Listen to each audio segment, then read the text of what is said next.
సేవకుడా, ప్రతి వారి జీవితం నీకే కాదు నాన్న, బిడ్డా నీకే కాదు, ప్రతి వారి జీవితంలో ఒకసారి గాఢాంధకారం కూడా వెళ్ళాల్సి వస్తుంది. ఒక్కసారిగా ఎవరు కనపడరు, ఏముండదు, అంత అంధకారం పిచ్చెక్కిపోద్ది. అందరూ కాదు, దేవుడు కూడా నన్ను వదిలేశాడు అనిపిస్తుంది. గాఢాంధకారపులోయ చివరి మధ్యలో కాదు, మధ్యలో పాయింట్ అది. ఏంటి సడన్ నన్ను వదిలేశారు అందరూ, ఏమైంది, నేనేం పాపం చేశా? అది చిన్న మజిలీ. దాని తర్వాత ఏముంటుంది తెలుసా? గిన్నె నిండా పొర్లి అభిషేకం ఉంటుంది. దాని తర్వాత గిన్నె నిండా పొర్ల అభిషేకం ఉంటుంది. దాని తర్వాత శత్రువులు ఎదుట భోజనం ఉంటుంది.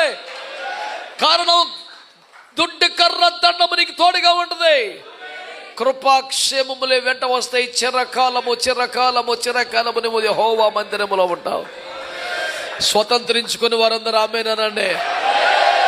హల్లెలూయా హల్లెలూయా. మహిమా నీదే, ఘనత నీదే, మహిమే ఇచ్చే త్యాగం నీదే. ఒక చిగురివడా తన మహిమను నీకు ఇచ్చే పేద. ఏమిటా అల్ప విశ్వాసం? పరిస్థితులు చూడొద్దు. చుట్టూ ఉన్నది గాఢాంధకారం. ఎందుకు చూస్తున్నావు? ఎంత చూసినా చీకటేగా, ఏం కనపడదు. ఒకసారి అటు చూడు, ఒకసారి అటు చూడు. శత్రువు ఎదుట భోజనం. బహుశా నేను అనుకుంటాను, ఇతనికి ఏమీ కనపడకుండా చేసిన టైంలో, గాఢాంధకారం కదా, ఏమీ కనపడదు కదా, ఆ టైంలో బల్ల ఎత్తున్నాడు. అక్కడ బల్ల వేస్తున్నాడు, ఐటమ్స్ పేరుస్తున్నాడు, దేవదూతలన్నీ ప్రిపేర్ చేస్తున్నాయి.